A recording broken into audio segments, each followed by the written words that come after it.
जय हिंद एवरीवन, आप सभी का फिर से स्वागत है पेट्रोटिक आईएएस में। ये है हमारा आईएएस पीसीएस वाला डेली करंट अफेयर्स।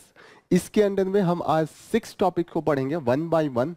5 टॉपिक है इसके अंडर में, और भी स्मॉल स्मॉल टॉपिक है जो प्रीलिम्स में काफ़ी यूज होंगे, जैसे कि हेल्थ से रिलेटेड कई ऐसे डिजीज हैं जो हम उसको थोड़ा थोड़ा जानेंगे जो प्रीलिम्स में काम आ सकते हैं। एंड साथ साथ हम आज मेंस का भी क्वेश्चन करेंगे again on the one health, जो स्कीम आ रहा है गवर्नमेंट का वन हेल्थ मिशन, सो इस पे ही करेंगे। और yes, we will do the mains practice question on the Katchatheevu. तो यहाँ पे देखेंगे कि कच्चा थीयू का जो इश्यू है, दिस इज द आइलैंड, और इंडिया श्रीलंका के बाद बीच में इशू चल रहा है, पॉलिटिकल बन गया है। प्राइम मिनिस्टर से लेके एक्सटर्नल अफेयर मिनिस्ट्री सब इस पे कमेंट किए हैं, तो कहीं ना कहीं यूपीएससी के आंख में अगर नज़र में आ जाए तो वहां पे मेंस का क्वेश्चन बन सकता है। तो इस पे मेंस का क्वेश्चन भी प्रैक्टिस किया जाएगा।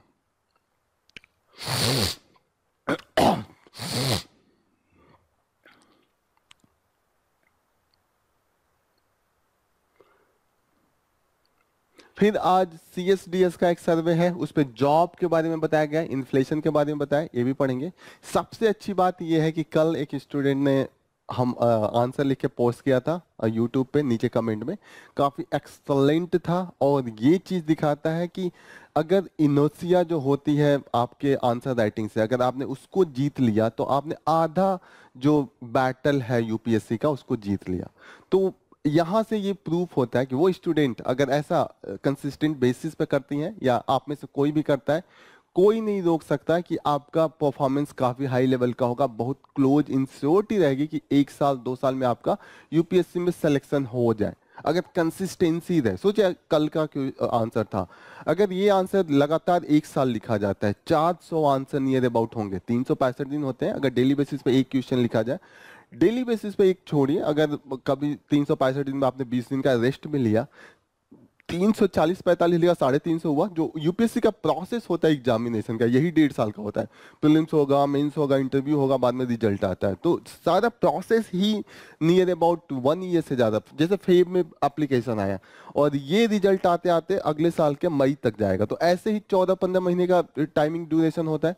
अगर इस ड्यूरेशन में अगर आप लगातार एक क्वेश्चन मेंस पे लिखते हैं, तो आपको मॉक टेस्ट अगर नहीं भी देते हैं तो ऑलरेडी 400 क्वेश्चन हो गया। अगर 10-20 मॉक टेस्ट दे देते हैं तो उस पे तो और भी आपका स्ट्रांग हो जाएगा।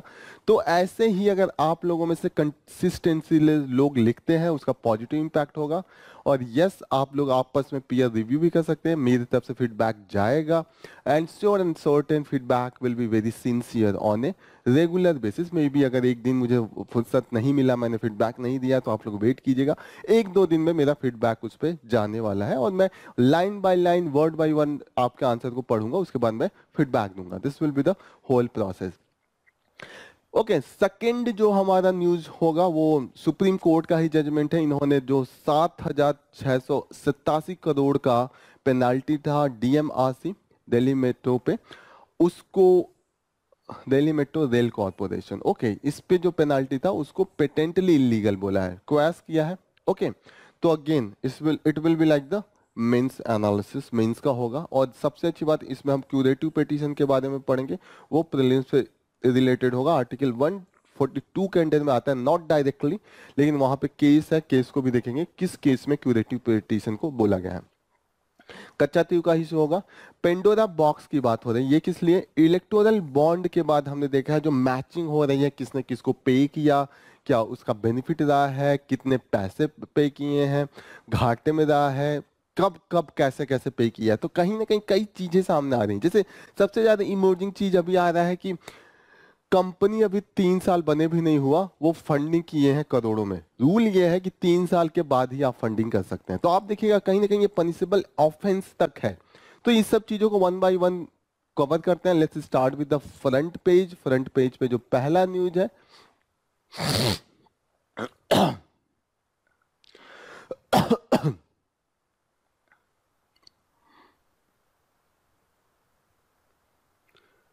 जो पहला न्यूज है वो जॉब से रिलेटेड है। एक सर्वे से आया है। सर्वे किसने किया है? सीएसडीएस ने किया है। सीएसडीएस एक सीएसडीएस लोक नीति, ये रिसर्च करती है, सर्वे करती है, एक एनजीओ के रूप में वर्क करती है। तो इनका जो रिपोर्ट है काफी चौंकाने वाला है। पिछली जो लोकसभा का इलेक्शन के पहले भी इन्होंने सर्वे किया था, उससे वो डिफरेंट है।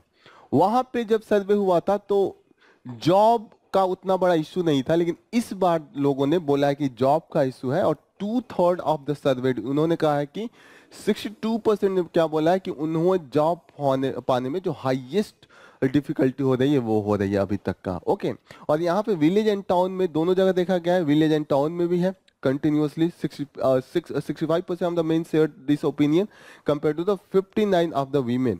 Okay, 12% ही ऐसे थे जिन्होंने कहा कि जॉब पाना इजी है, वरना largest number of the population they are telling that they have very much difficulty in the getting the job. ये इशू है।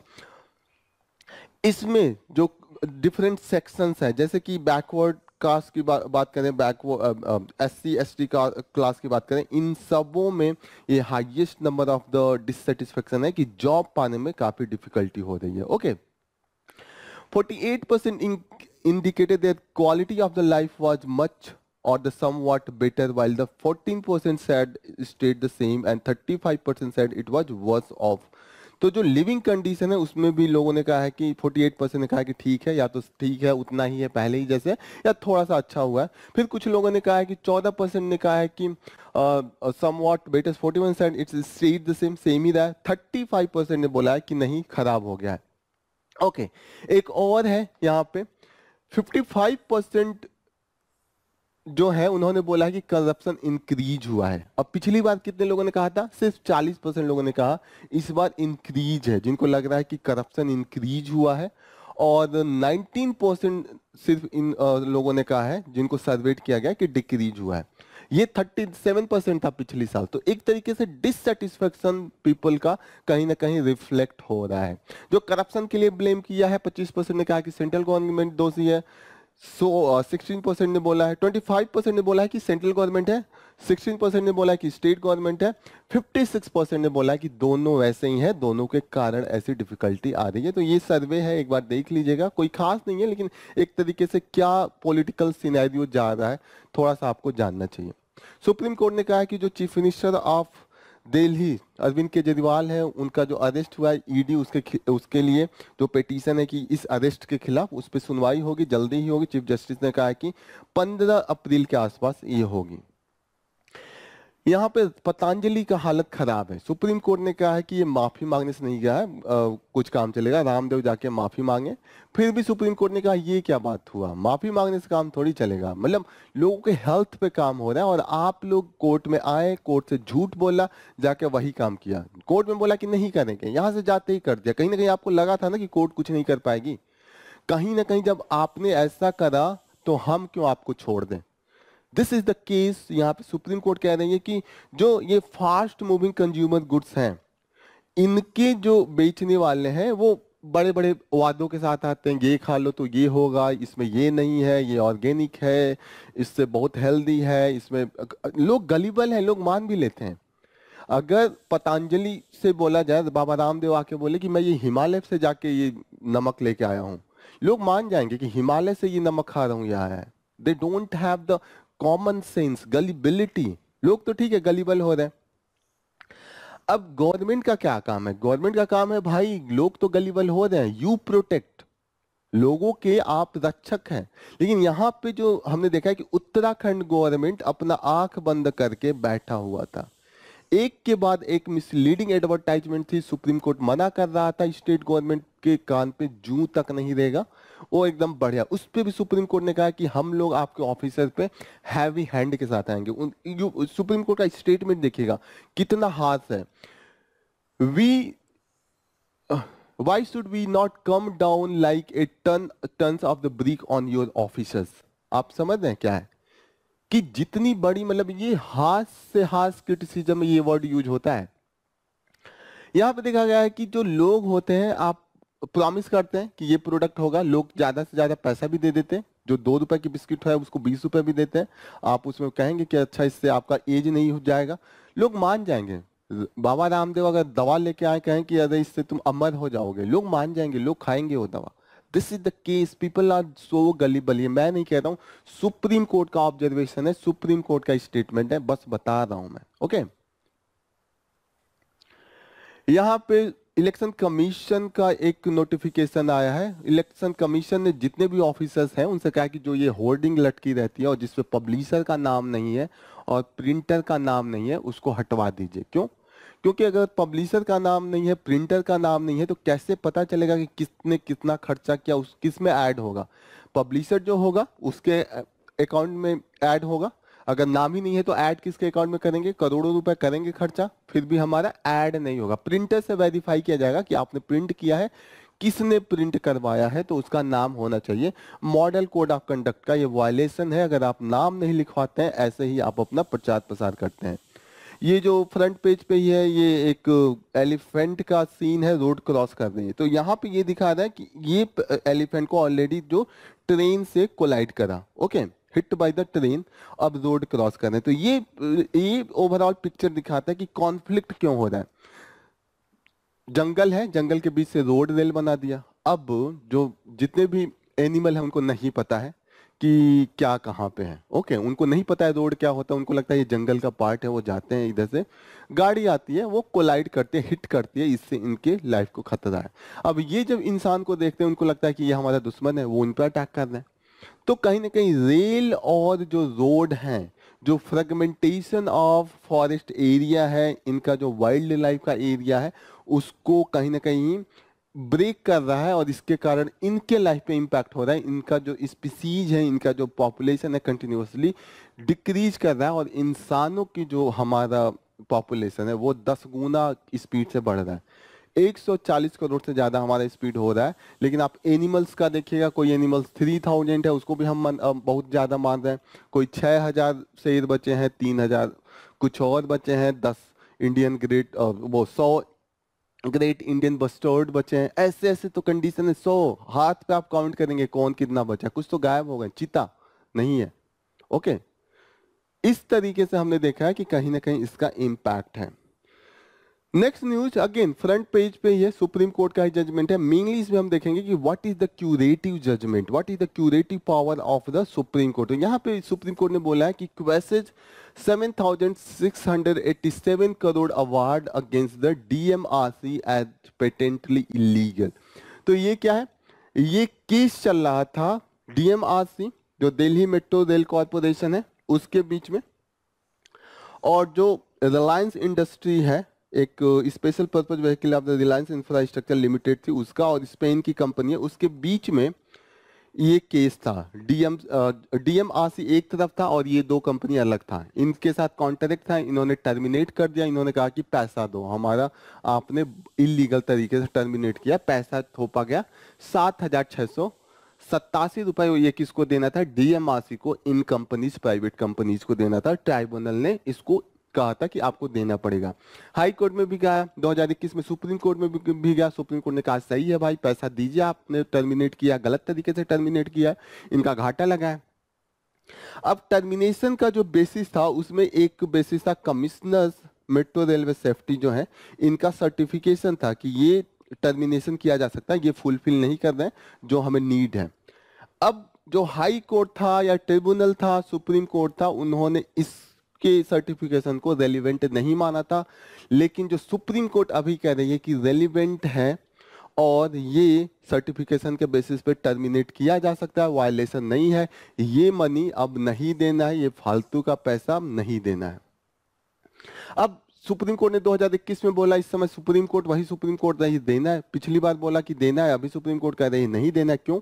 अपने ही बात से क्यों मुकर रही है? क्योंकि ऐसा पावर है सुप्रीम कोर्ट का। अगर सुप्रीम कोर्ट को बाद में ये पता चले कि मेरा पिछला जजमेंट सही नहीं है, तो उस केस में सुप्रीम कोर्ट अपना केस, अपना जो जजमेंट है वो बदल सकती है। तो उसको कहते हैं क्यूरेटिव पावर। क्यूरेटिव पावर इसको कहते हैं, क्यूरेटिव पावर, क्यूरेटिव पिटीशन भी कहते हैं। ये आर्टिकल किसके अंडर में आता है? आर्टिकल 142। तो आर्टिकल 142 में क्लियर कट लिखा है? नहीं, क्लियर कट नहीं लिखा है क्यूरेटिव पावर। वहां पे लिखा है कि सुप्रीम कोर्ट ऑर्डर दे सकती है, कोई भी ऑर्डर दे सकती है कंप्लीट जस्टिस करने के लिए। तो कंप्लीट जस्टिस में तो ये भी होगा कि आपने पहले गलती किया, आपने को पता चल गया कि जस्टिस नहीं हुआ है, तो इस बार सुधार दीजिए तो कंप्लीट जस्टिस हो जाएगा। वही मान के ये सुप्रीम कोर्ट का अंडर 142 में इसको माना जाता है। और ये इंटरप्रिटेशन किस जजमेंट में आया? यस, जजमेंट का नाम था Ashok hurrah. Ashok hurrah, I think he Deepa Ashok hurrah. Deepa Ashok hurrah case 2002 में आया था। ओके, सो इस केस में सुप्रीम कोर्ट ने कहा है कि हम क्यूरेटिव पिटीशन ला सकते हैं, मतलब एक्सेप्ट करेंगे, हम अपना ही जजमेंट चेंज करके उसको बदल भी सकते हैं। This is known as the curative petition. Next important news जो हमारा है वो Katchatheevu demands thinking outside the box. यहाँ पे कच्चा तीऊ जो कंटिन्यू न्यूज में है, हमने देखा कि इस पे प्राइम मिनिस्टर का कमेंट आया है, एक्सटर्नल अफेयर मिनिस्टर का कमेंट आया है, कंटिन्यूअसली श्रीलंका से भी कमेंट आ रहा है कि इस चीज को मत उठाइए क्योंकि ऑलरेडी सेटल मैटर है, ये अच्छा नहीं होगा। डिप्लोमेट्स का भी कमेंट आया है कि ऐसे अगर आप पुराने एग्रीमेंट को जो ऑलरेडी सेटल है उसको कुरेद के उसको बदलेंगे तो केवल आपकी क्रेडिबिलिटी श्रीलंका के साथ नहीं खराब होगी, और भी जो नेबर्स है उनको भी सस्पिशन होगा कि इंडिया जो बात कहता है उस पर खरा नहीं उतरता है, जो एग्रीमेंट ये करते हैं उसको बाद में मुकर जाते हैं। This is not good for the India's image. Already हम एक तरीके से एक अपना हाई स्टेटस बना के रखते हैं कि यस हम आपको सहायता भी करेंगे, आपसे बिना सहायता लिए बस आपको हमारे फेवर में बोलना है। इंटरनेशनल स्टेज पे जब हम बोल रहे हो वहां पे हमारे खिलाफ जाके आपको स्टेटमेंट नहीं देना चाहिए। यही है ये जो गुजराल डॉक्ट्रिन है हमारा, आप इंटरनेशनल रिलेशन में पढ़ेंगे, वहां पे होता है कि डिस्प्रपोर्शनेट अगर हम हेल्प भी करते हैं वहां पे हम इंडिया हेल्प कर देगा आपको 50 रुपए 100 रुपए इन द कंडीशन, जैसे एग्जांपल दे रहा हूँ, 50,000 करोड़ रुपए, 100,000 करोड़ रुपए, 5,000 करोड़ रुपए ये भी दे सकता है इंडिया, लेकिन उनसे बिना कुछ मांगे। बस क्या चाहिए कि आप हमारे साथ खड़े रहें इंटरनेशनल स्टेज पे। हमारे खिलाफ अगर कोई हमारे खिलाफ विद्रोह करना चाहता है या कोई प्रोपेगेंडा फैलाना चाहता है, ये सब चीजें आप नहीं फैलाएं। छोटी छोटी चीजें हमारी डिमांड है, लेकिन हम बड़े लेवल पे नहीं कहते कि हमने आपको ये दिया है तो वापस आप भी उतना दीजिए। This is the main India's diplomacy on the international stage. ये जो राइटर है सूर्य नारायण, ओके, ये founder of the director and senior professor है at the centre for the south and the south east Asian studies. Okay, so यहाँ पे ये अभी जो पहला जो प्राइम मिनिस्टर मोदी, एनडीए का पहला वाला गवर्नमेंट था अंडर प्राइम मिनिस्टर मोदी, उसके अंडर में एक बनाया गया था एक रिप्रेजेंटेटिव जो इस इश्यू को सॉल्व करने के लिए बनाया गया था। उसके लिए तमिलनाडु से फिशरमैन्स को बुलाया गया था, नियर अबाउट 200, उनके साथ ये भी आए थे। उस मीटिंग में ये बैठे थे, उन्होंने वहां पे क्या बात हुई और क्या सोल्यूशन हो सकता है उसका इन्होंने डिटेल यहाँ पे एनालिसिस दिया हुआ है। ओके, इसको मैंने यहाँ पे पॉइंट फॉर्म में बनाया है कि what is the main issue that is bringing here. Okay, यहाँ पे बात हो रही है कि इस पूरे मीटिंग में 200 फिशरमैन थे, किसी ने भी ये नहीं कहा कि ये लाइवलीहुड का इशू है। सबने क्या कहा कि जो इंडिया को सिसीड किया है कच्चा तीऊ, ये गलत हुआ है, और उन्होंने कहा कि श्रीलंका की जो नेवी है हमें सूट कर रही है, जो इंडियन फिशरमैन को सूट कर रही है, ये इन्होंने मुद्दा उठाया। राइटर का कहना है कि जो मेन मुद्दा था वो rights of the Sri Lankan Tamil fisherman to fish into the their water and Indian fisherman to fish in the their water, ये एक दूसरे को क्रॉस करके जो जा रहे हैं ये इशू है।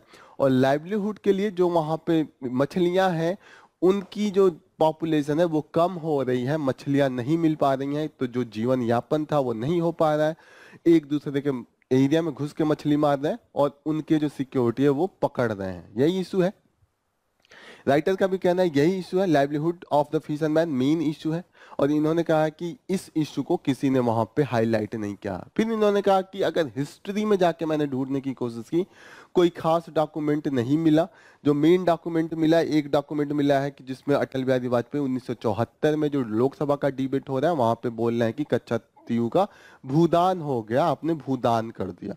फिर एक और इन्होंने डॉक्यूमेंट पाया जहां पे बीजेपी की ही एक लीडर हैं वो high court of the Madras गए हैं, वहां पे जो हाई कोर्ट ऑफ मद्रास उसको प्रूफ नहीं मिला, जो क्लेम था कि महाराजा ऑफ रामनाथपुरम, जिसको रामनाथ भी कहते हैं, वहां के महाराजा, वहां के राजा के पास इसका ओनरशिप का प्रूफ नहीं था, तो वहां पे एविडेंस नहीं मिला, तो उन्होंने रिजेक्ट कर दिया। उन्होंने भी बोला कि ये श्रीलंका का ही टेरिटोरियल वाटर के अंडर में आएगा, उसी की सोवरेनिटी है।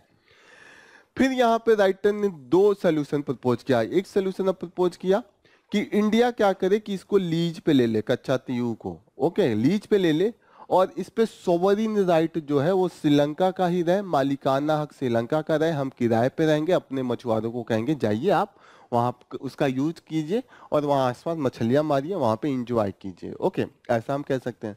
दिक्कत यह है कि इसमें ये आएगा, फिर श्रीलंका के जो मछुआरे हैं वो कहेंगे हम क्या करें, वो विरोध करेंगे। श्रीलंका की गवर्नमेंट को फिर भी लगेगा कि हमारा जो सोवरिन राइट तो है, यहाँ पे विन विन सिचुएशन लग रहा है।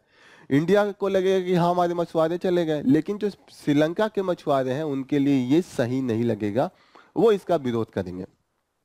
फिर इन्होंने कहा दूसरा सोल्यूशन हो सकता है, इंडिया एग्रीमेंट बनाए श्रीलंका के साथ कि 5 किलोमीटर 5 नॉटिकल माइल अंदर तक इंडियन मछुआरे जाके मछलियां पकड़ सकते हैं। एक ये हो सकता है। अगेन यहाँ पे एग्रीमेंट हुआ दोनों गवर्नमेंट के बीच में, हो सकता है। दिक्कत ये है कि फिर जो श्रीलंका के फिशरमैन अगेन है वो कहेंगे कि मेरा जो टेरिटोरियल वाटर है, मेरा जो मैरीन बाउंड्री है उसके अंडर में आप आ रहे हैं, उसके अंदर आप घुस के मछलियां पकड़ रहे हैं, हमारा क्या हाल होगा।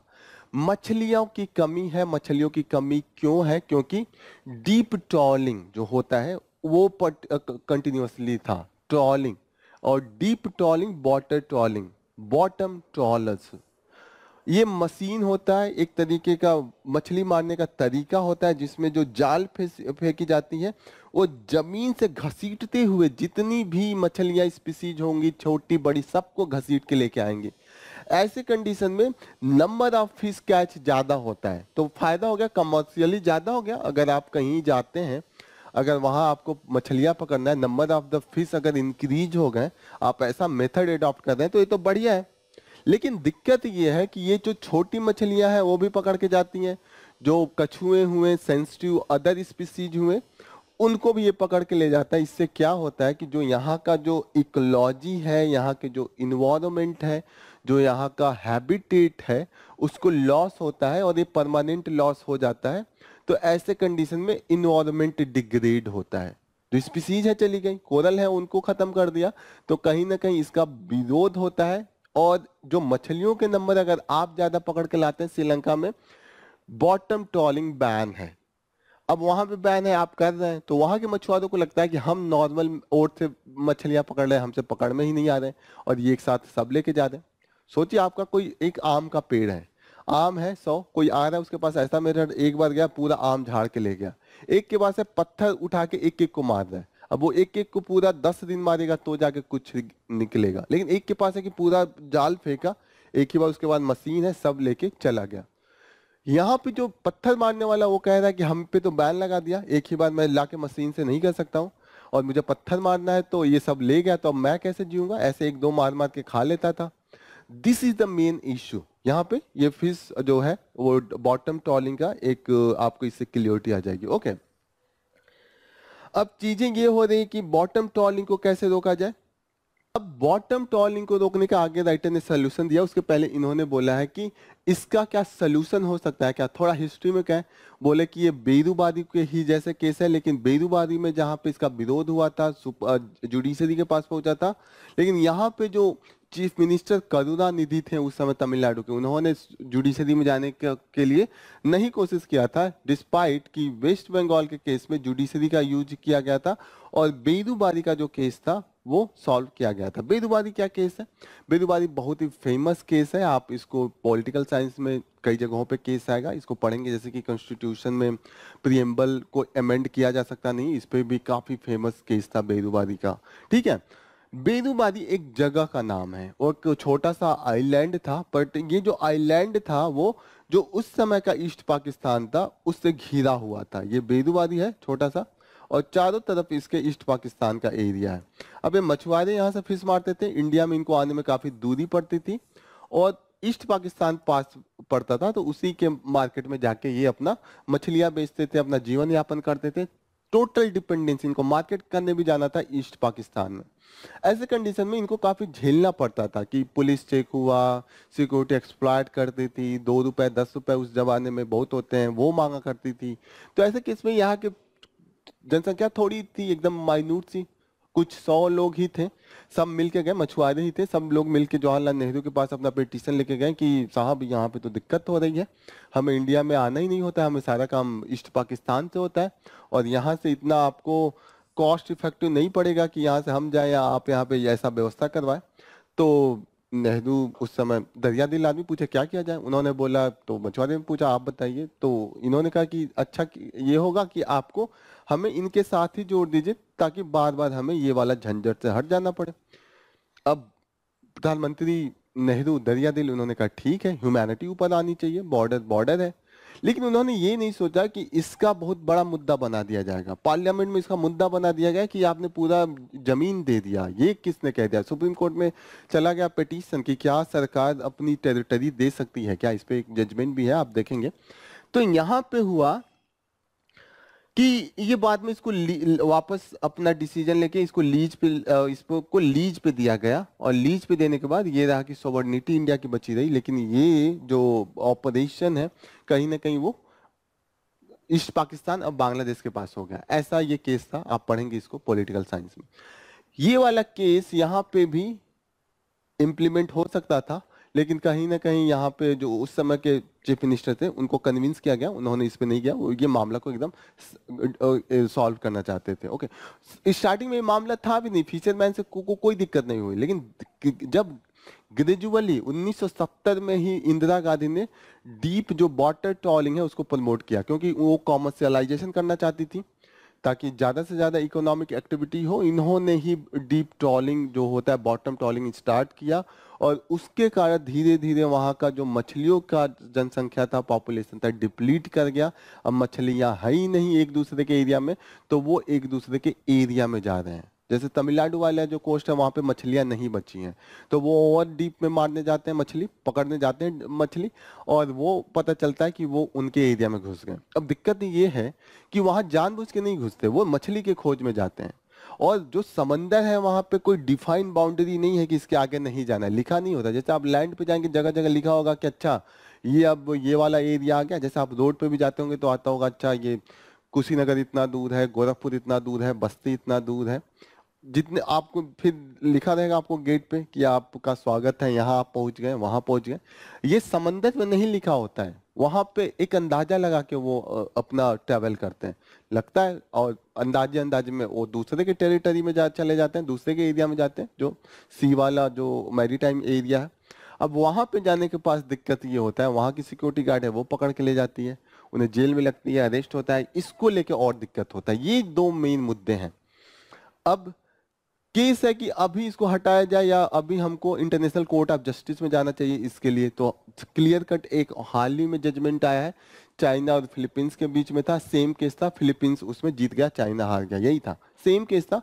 जैसे श्रीलंका समझिए फिलीपींस और चाइना इंडिया, तो फिलीपींस जीत गया था, तो अभी भी केस में फिलीपींस ही जीतेगा। और कहीं ना कहीं अगर आप लेके जाएंगे इंटरनेशनल कोर्ट ऑफ जस्टिस में तो आप ही का इमेज खराब होगा, इंडिया श्रीलंका का इम्पैक्ट जो होगा रिलेशनशिप वो सही नहीं होगा।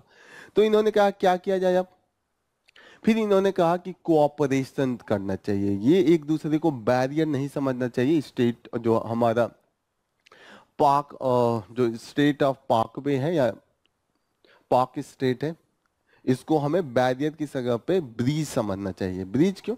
हमें एक ऐसा मैकेनिज्म बनाना चाहिए कि कोऑपरेटिव सोसाइटी टाइप का, जो cooperative society of the fisherman, उसमें ऐसा एग्रीमेंट होना चाहिए कि 3 दिन आप फिशिंग कीजिए, 3 दिन हम करेंगे उस एरिया में जो डिस्ट्रीब्यूटेड एरिया है, और 1 दिन हॉलीडे रखते हैं। ओके, ये एक दूसरे के कोऑपरेशन से ये होगा कि एक दूसरे से सीख भी लेंगे और दोनों डीप सी फिशिंग वेंचर को एक साथ करें, एक दूसरे को मिल के करें, आधा आधा मछलियां शेयर कर लें या जो बेनिफिट आ रहा है उसको शेयर कर लें, विन विन सिचुएशन है और ये काफी अच्छा सोल्यूशन भी हो सकता है। तो यही राइटर ने प्रपोज किया है।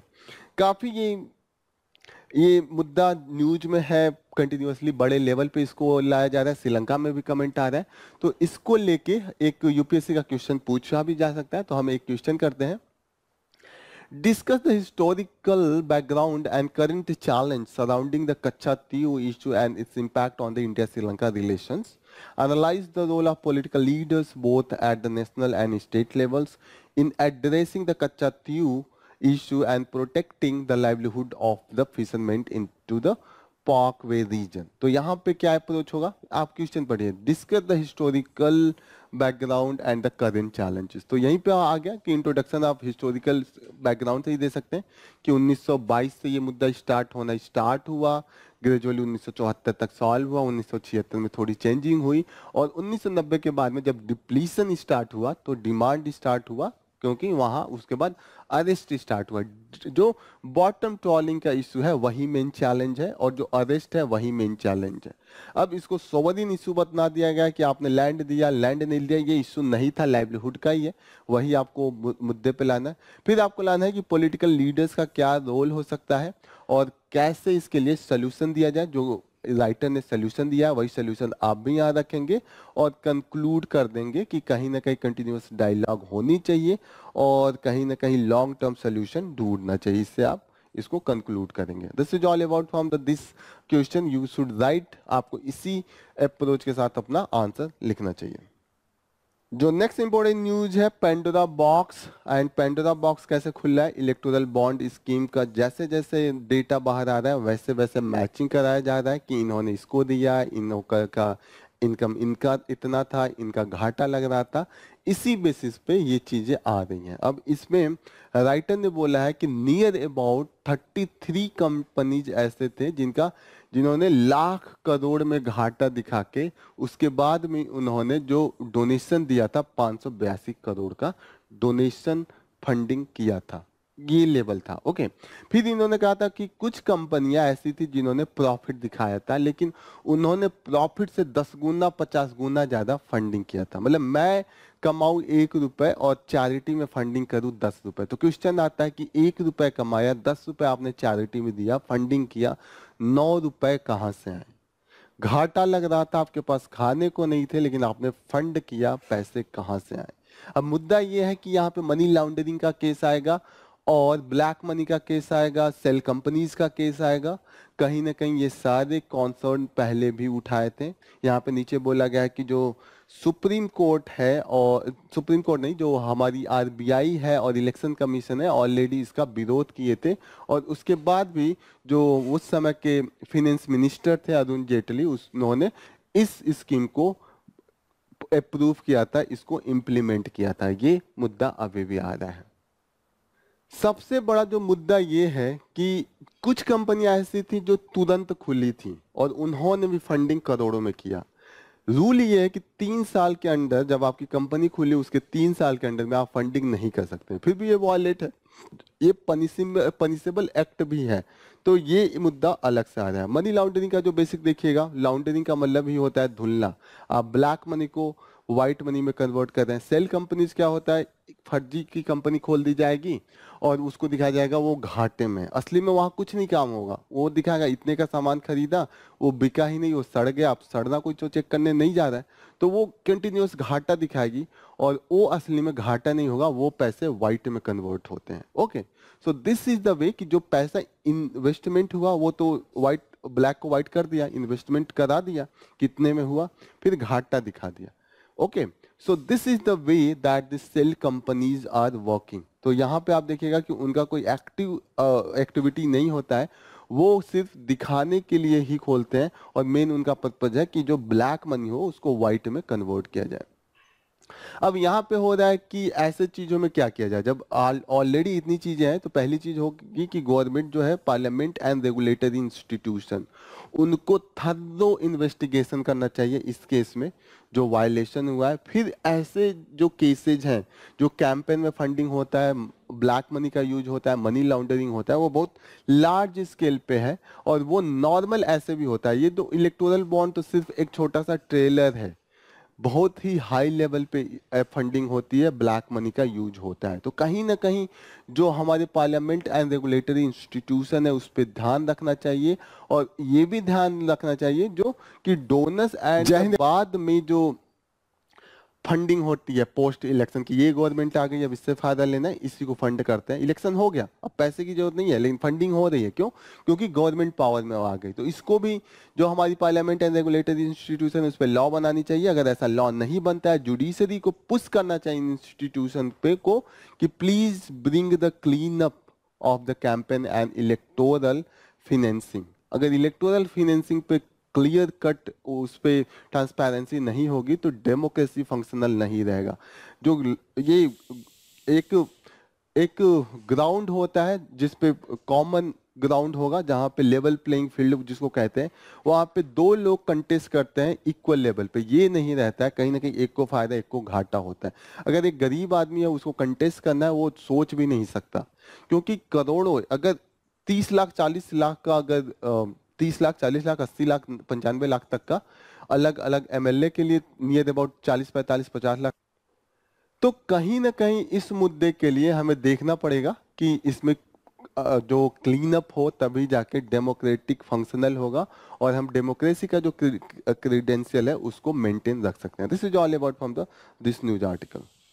Next important news that we will cover is the advent of a holistic approach to one health. यहाँ पे वन हेल्थ की बात हो रही है। एंड वन हेल्थ क्यों?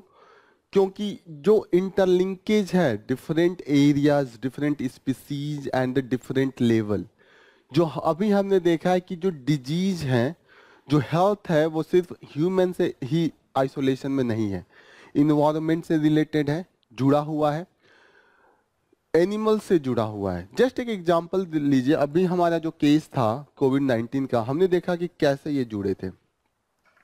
इन्वायरमेंट इंपैक्ट हुआ, पोल्यूशन हुआ इन्वायरमेंट में, इसने एनिमल को इंपैक्ट किया, एनिमल में डेवलप हुआ पैथोजन, एंड एनिमल से ह्यूमन में गया।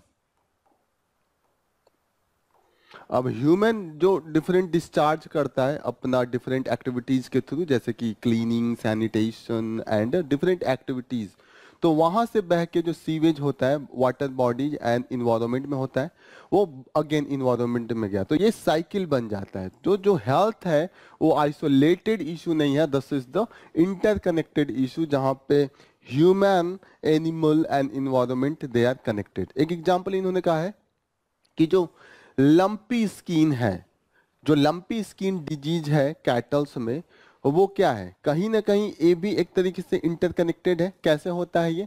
This is impacted by the virus, and ये वायरस कैसे आता है? कहीं ना कहीं जो इंसेक्ट होते हैं वो बाइट करते हैं, ओके, उनके बाइट करने से ये इंक्रीज होता है। और ये कैसे, इसका जो मेन है वो सिम्पटम है, वो मल्टीपल नोडुल्स ऑन द स्किन। यहाँ पे देखिए मल्टीपल नोडुल्स जो दिख रहे हैं आपको, ये मल्टीपल नोडुल्स ऐसे होंगे, and even into the internal area, okay. Transmission का मीन क्या है कि ब्लड सकिंग इंसेक्ट अगर उन्होंने बाइट किया, like the flies, mosquito, ticks, इससे फैल सकता है। एनिमल आपस में इंटरेक्ट करता है, उससे फैल सकता है। Inhalation of the infected aerosol है, इससे भी हो जाएगा। तो दिस आर द थिंग, और इसका सबसे ज्यादा इंपैक्ट है कि हाई फीवर होगा, रिड्यूस इनटू द जो मिल्क प्रोडक्शन होगा, वेट लॉस होगा, ये सब इसके सिम्पटम है। इसमें और भी काफी कई डिजीज की बात हुई है। अब यहाँ पे है कि नेशनल वन हेल्थ मिशन को लाया गया ताकि सब हेल्थ के इशू को एक साथ कनेक्ट करके एक ऐसे लेवल पे काम किया जाए जहां पे सबको इंटीग्रेट करके एक सोल्यूशन ढूंढा जाए, ओके। तो यहाँ पे हमने लाया नेशनल वन हेल्थ मिशन, और ये किसने लॉन्च किया? नीति आयोग ने लॉन्च किया है, और एक कोलैबोरेटिव अप्रोच है for the addressing the zoonotic disease and the anti microbial resistance. ये मेन फोकस एरिया है, तो इसको याद रखिएगा, ओके। यहाँ पे ऑब्जेक्टिव आप ऑलरेडी अंडर में भी, इसके अंडर में भी आप देखेंगे क्या ऑब्जेक्टिव है, such as strengthening intersectoral coordination, building capacity, promoting one health resource and enhancing pandemic preparedness. ये अभी आप वन बाय वन यहाँ पे इसको राइटर ने एक्सप्लेन किया है। कोलैबोरेशन है, कोलैबोरेटिव है, near about the 13 ministries and the departments they are integrated. 13 मेन क्या हो गए? जैसे कि हमने देखा है कि फंडिंग एजेंसी भी है, जैसे कि डिपार्टमेंट ऑफ बायोटेक्नोलॉजी हो गया, department of science and technology हो गया, council of the scientific and industrial research, ये मेजर फंडिंग बॉडीज है, इनको इंटरकनेक्ट किया है। मेजर मिनिस्ट्री जैसे कि मिनिस्ट्री ऑफ हेल्थ हो गया, मिनिस्ट्री ऑफ एनिमल हस्बेंड्री हो गया, मिनिस्ट्री ऑफ हेल्थ इन्वायरमेंट हो गया, डिफेंस मिनिस्ट्री भी हो गया। डिफेंस मिनिस्ट्री क्योंकि जो डिजीज है उनको वेपन के रूप में भी यूज कर सकते हैं, बायो वेपन जिसको कहते हैं। तो कहीं ना कहीं डिफेंस का भी ये इंटीग्रल पार्ट होगा। आयुष जो ट्रेडिशनल तरीके के जो हमारे मेडिकेशन है उसकी एक सेपरेट मिनिस्ट्री है, उसको आयुष कहते हैं, वो भी इसके अंडर में इंटीग्रेटेड है। ओके, अब मिशन चाहते हैं कि होलिस्टिक अप्रोच लाया जाए और पहले से ही जो कोई अगर पैंडेमिक लाइक सिचुएशन हो तो प्रिपेयर्डनेस कंप्लीट रहे।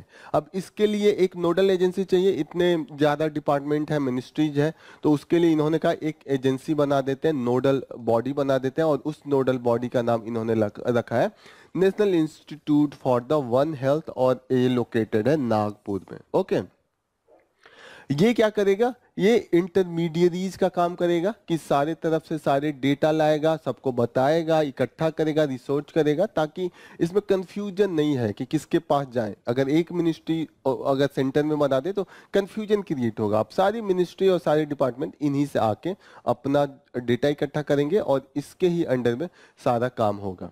अब नेशनल इनका जो मेन एम है, नेशनल वन हेल्थ मिशन का जो एम है मेन यहाँ पे पहला है कि डेवलप द स्ट्रेटजी। जब आप तैयारी भी करते हैं, अभी आप यूपीएससी का भी प्रिपरेशन कर रहे हैं, आपकी पहले स्ट्रेटजी बनी होगी, उसके बाद आप उस पर थोड़ा सा रिसर्च करेंगे, फिर कोऑर्डिनेशन उस पर आएगा, and further there will be the ensure the seamless information sharing.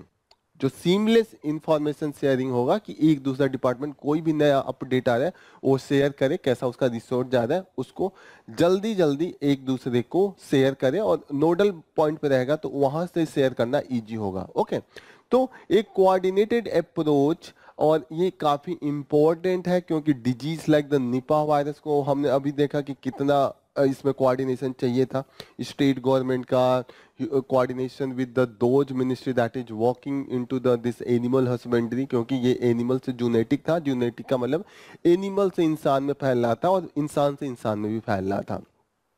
Main किससे फैल रहा था, फ्रूट बैट होता है, फ्रूट बैट जिसका जो किस फैमिली से आता है, पेरोपोडीड फैमिली से ये आता है। आप बस ये लिखिए कि फ्रूट बैट ही अगर पूछेगा प्रीलिम्स में तो फ्रूट बैट ही पूछेगा, अगर बहुत कठिन बनाना चाहे तो पेरोपोडीड ये पूछ लेगा कि इस फैमिली से ये है। और इसके इस बीमारी में दिक्कत ये था कि यहाँ से इसमें सर्वाइवल कंडीशन बहुत लो था, सर्वाइव करने का जो स्टेटस था, जो चांस था बहुत लो था। 40 से 75% कैजुअलिटी थी, जो लोग मर रहे थे नियर अबाउट, अगर 3 को हो तो 1 का डेथ हो ही रहा था, इस तरीके का लीथल ये था। ओके, यहाँ पे हिस्ट्री है कैसे प्रिवेंट कर सकते हैं ये आप देख लीजिएगा। फुट एंड माउथ डिजीज भी एक तरीके का ऐसे है, ये भी इम्पैक्ट करता है कहीं ना कहीं, ये भी फैलता है वायरस से एक से दूसरे में।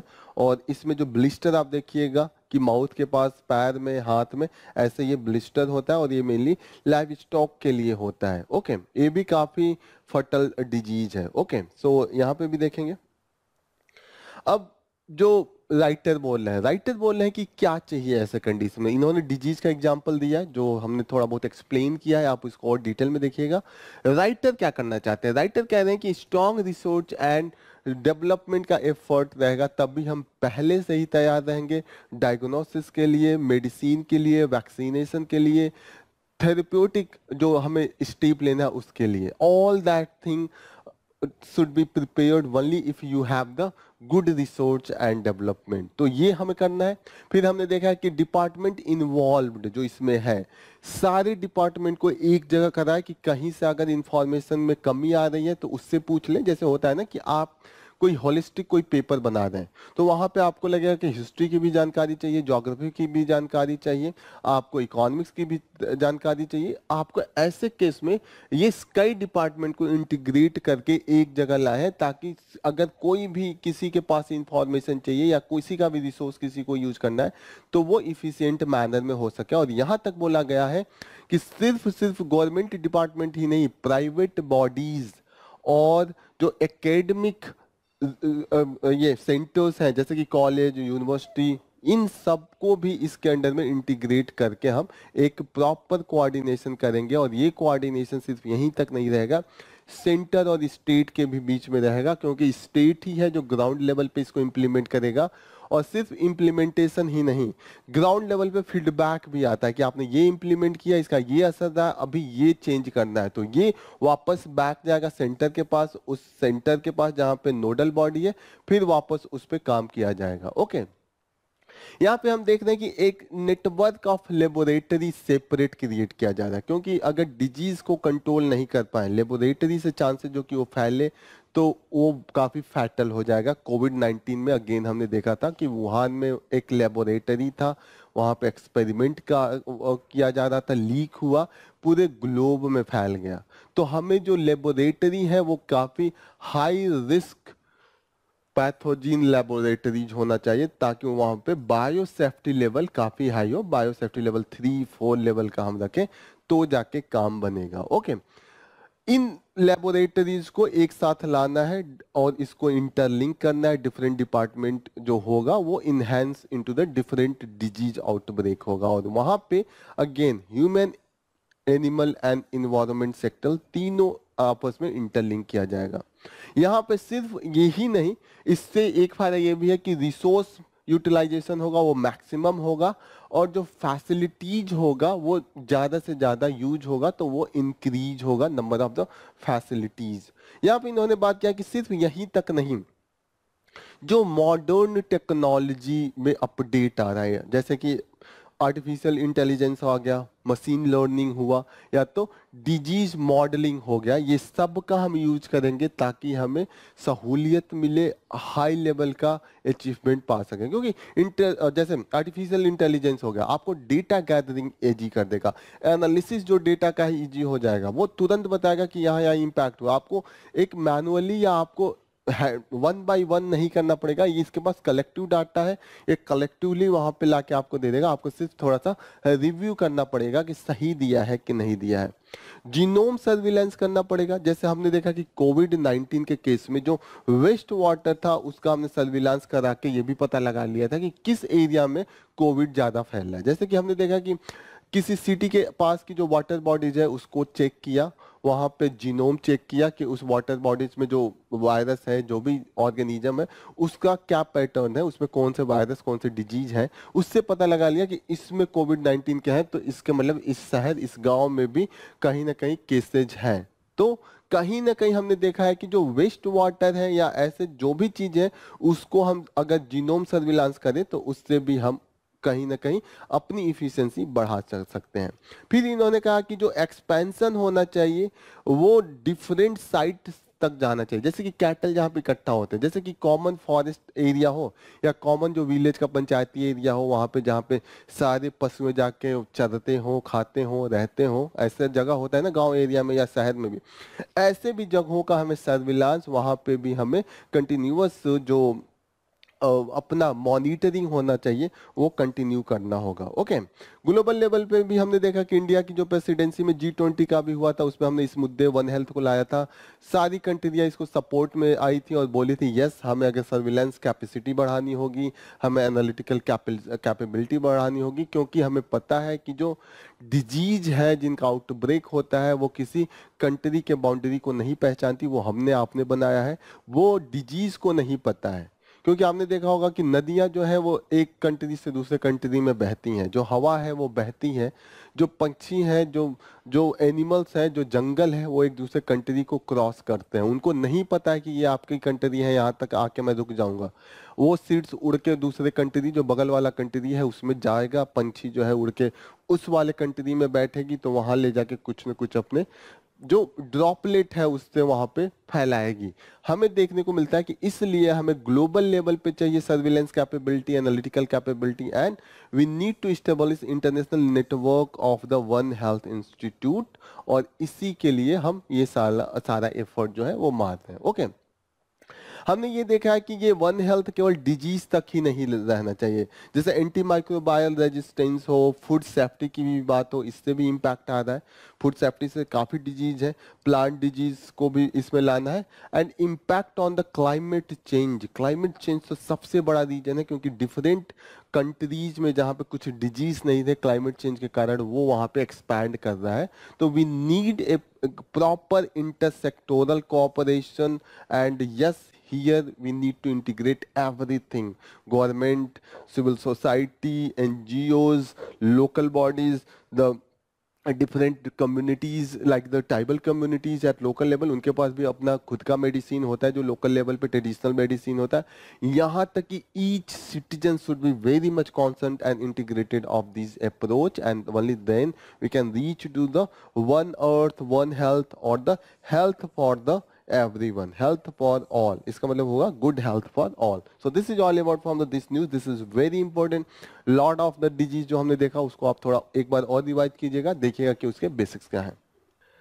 अभी हमने जितने भी टॉपिक को कवर किया उससे रिलेटेड कुछ क्वेश्चन करते हैं। जो हमारा फ्यूरियस 5 सेशन है उसके अंडर में हम 5-6 क्वेश्चन डेली बेसिस पर करते हैं जो भी टॉपिक पढ़ते हैं। तो पहला क्वेश्चन जो हमारा होगा, प्लीज सॉल्व इट।